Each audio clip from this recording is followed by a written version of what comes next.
بسم اللہ الرحمن الرحیم۔ شروع اللہ کا نام لے کر جو بڑا مہربان نہایت رحم والا ہے۔ تمام تعریفیں اللہ کے لیے ہیں۔ میں گواہی دیتا ہوں اللہ کے سوا کوئی معبود برحق نہیں، وہ یکتا ہے، اس کا کوئی شریک نہیں۔ اور میں یہ بھی گواہی دیتا ہوں کہ محمد صلی اللہ علیہ وسلم اللہ کے بندے اور اس کے رسول ہیں۔ یا اللہ ان پر اور ان کی آل پر اور تمام صحابہ کرام پر رحمت، سلامتی اور برکتیں نازل فرما۔ السلام علیکم پیارے دوستو، میری بہنوں اور میرے پیارے بھائیوں، امید کرتا ہوں آپ سب خیریت سے ہوں گے۔ ہماری دعا ہے اللہ تعالیٰ آپ کو خیر و عافیت سے رکھے۔ پیارے بھائیوں اور پیاری بہنوں، آج کی اس ویڈیو میں ہم آپ کو بتائیں گے حضرت عمر رضی اللہ عنہ کا اسلام لانا اور ان کی بہن کی تکلیف۔ پیارے دوستو، ویڈیو کا آغاز کرنے سے پہلے آپ لوگوں سے گزارش ہے، اگر آپ نے ابھی تک ہمارے چینل کو سبسکرائب نہیں کیا تو ہمارے چینل کو ضرور سبسکرائب کر لیں اور ساتھ ہی لگے بیل کے بٹن کو پریس کر لیں تاکہ تمام آنے والی ویڈیوز کی نوٹیفیکیشن آپ کو مل سکے۔ تو پیارے دوستو، حضرت عمر رضی اللہ عنہ جن کے پاک نام پر آج مسلمانوں کو فخر ہے اور جن کے جوش ایمانی سے آج 1400 برس بعد تک کافروں کے دلوں میں خوف ہے، اسلام لانے سے قبل مسلمانوں کے مقابلے اور تکلیف پہنچانے میں بھی ممتاز تھے۔ نبی اکرم صلی اللہ علیہ وسلم کے قتل کے در پہ رہتے تھے۔ ایک روز کفار نے مشورے کی کمیٹی قائم کی کہ کوئی ہے جو محمد صلی اللہ علیہ وسلم کو قتل کر دیں۔ عمر نے کہا میں کروں گا۔ لوگوں نے کہا بے شک تم ہی کر سکتے ہو۔ عمر تلوار لٹکائے ہوئے اٹھے اور چل پڑے۔ اسی فکر میں جا رہے تھے کہ ایک صاحب قبیلہ زہرہ کی جن کا نام عدد سعد بن نبی وقاص ہے اور بعضوں نے اور صاحب لکھے ہیں، انہوں نے پوچھا کہ عمر کہاں جا رہے ہو؟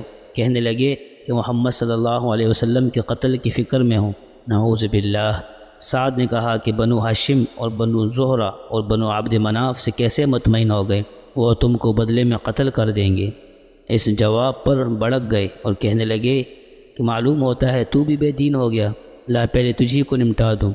یہ کہہ کر تلوار سونت لی اور حضرت سعد رضی اللہ عنہ نے بھی یہ کہہ کر کہ ہاں میں مسلمان ہو گیا ہوں، تلوار سنبھالی۔ دونوں طرف سے تلوار چلنے کو تھی کہ حضرت سعد رضی اللہ عنہ نے کہا کہ پہلے اپنی گھر کی خبر تو لے، تیری بہن اور بہنوئی دونوں مسلمان ہو چکے ہیں۔ یہ سننا تھا کہ غصے سے بھر گئی اور سیدھے بہن کے گھر گئی۔ وہاں حضرت خباب رضی اللہ عنہ دروازہ بند کیے ہوئے ان دونوں میاں بیوی کو قرآن شریف پڑھا رہے تھے۔ حضرت عمر رضی اللہ عنہ نے دروازہ کھولا۔ ان کی آواز سے حضرت خباب رضی اللہ عنہ تو جلدی سے اندر چھپ گئے اور وہ صحیفہ بھی جلدی میں باہر ہی رہ گیا جس پر آیت قرآن لکھی ہوئی تھی۔ ہمشیرہ نے دروازہ کھولا۔ حضرت عمر رضی اللہ عنہ کے ہاتھ میں کوئی چیز تھی جس کو بہن کے سر پر مارا، جس سے سر سے خون بہنے لگا اور کہا کہ اپنی جان کے دشمن تو بھی بے دین ہو گئی۔ اس کے بعد گھر میں آئے اور پوچھا کہ کیا کر رہے تھے اور یہ آواز کس کی تھی؟ بہنوئی نے کہا کہ بات چیت کر رہے تھے۔ کہنے لگے کیا تم نے اپنے دین کو چھوڑ کر دوسرا دین اختیار کر لیا؟ بہنوئی نے کہا کہ اگر دوسرا دین حق ہو تب۔ یہ سننا تھا کہ ان کی داڑھی پکڑ کر کھینچی اور بے تحاشا ٹوٹ پڑے اور زمین پر گرا کر خوب مارا۔ بہن نے چھڑانے کی کوشش کی کہ منہ پر ایک تمانچہ زور سے مارا کہ خون نکل آیا۔ وہ بھی آخر عمر ہی کی بہن تھی۔ کہنے لگی کہ عمر ہم کو اس وجہ سے مارا جاتا ہے کہ ہم مسلمان ہو گئے۔ بے شک ہم مسلمان ہو گئے ہیں، دو تجھ سے ہو سکے تو کر لیں۔ اس کے بعد حضرت عمر رضی اللہ عنہ کی نگاہ اس صحیفے پر پڑی جو جلدی میں باہر رہ گیا تھا اور غصے کا جوش بھی اس مار پیٹ سے کم ہو گیا تھا اور بہن کی اس طرح خون میں بھر جانے سے شرم سی بھی آ رہی تھی۔ کہنے لگے کہ اچھا مجھے دکھاؤ یہ کیا ہے؟ بہن نے کہا کہ تو ناپاک ہے اور اس کو ناپاک ہاتھ نہیں لگا سکتے۔ بہت اصرار کیا مگر وہ بے وضو اور غسل میں تھے، دینے کو تیار نہ ہوئی۔ حضرت عمر رضی اللہ عنہ نے غسل کیا اور اس کو لے کر پڑھا۔ اس میں سورہ طٰہٰ لکھی ہوئی تھی اور اس کو پڑھنا شروع کیا۔ اننی انا اللہ لا الہ الا انا فاعبدنی واقم الصلاۃ لذکری تک پڑھا تھا کہ حالت ہی بدل گئی۔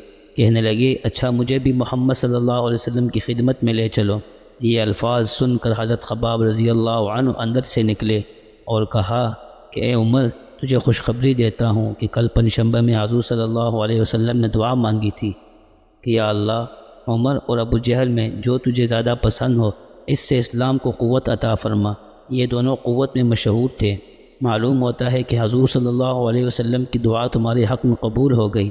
اس کے بعد حضور صلی اللہ علیہ وسلم کی خدمت میں حاضر ہوئے اور جمعے کی صبح کو مسلمان ہوئے۔